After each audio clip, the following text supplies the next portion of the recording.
শোভন, মাগুরাতে সবজির দাম অবশ্য সারা দেশে সবজির দাম বৃদ্ধি হলেও মাগুরাতে কিন্তু সবজির দাম কমতে শুরু করেছে।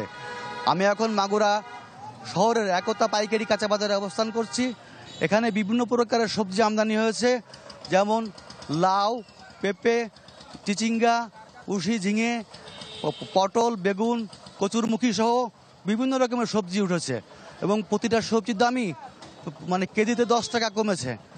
আমি যেমন বাজারে এসে খোঁজ নিলাম, দেখলাম যে এখানে আপনার চিচিঙ্গা বিক্রি হচ্ছে আগে 40 টাকা ছিল, সেটা 30 টাকা।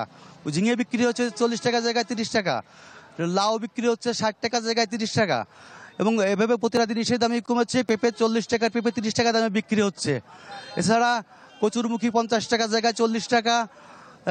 আপনার বরবটি বিক্রি হচ্ছে 70 টাকা কেজি দরে।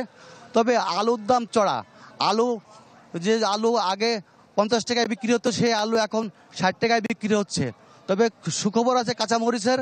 কাঁচামরিচ 250 টাকার কাঁচামরিচ দুদিনের ব্যবধানে এখন 150 টাকা কেজি দরে বিক্রি হচ্ছে আজকের বাজারে।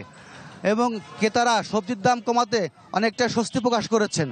আপনারা জানেন যে মাগুরা জেলা দেশের অন্যতম সবজি উৎপাদনকারী জেলা। এবছর চলতি মৌসুমে জেলা কৃষি বিভাগের তথ্য মতে প্রায় 20,000 হেক্টর জমিতে সবজি এবং কাঁচামরিচের চাষ হয়েছে। মাগুরা থেকে প্রতিদিন 8 থেকে 10 ট্রাক সবজি মাগুরার চাহিদা মিটিয়েও বিভিন্ন জেলায় চালানো হয়ে থাকে। শোভন, এই ছিল মাগুরা থেকে সবজি বাজারের সর্বশেষ খবর।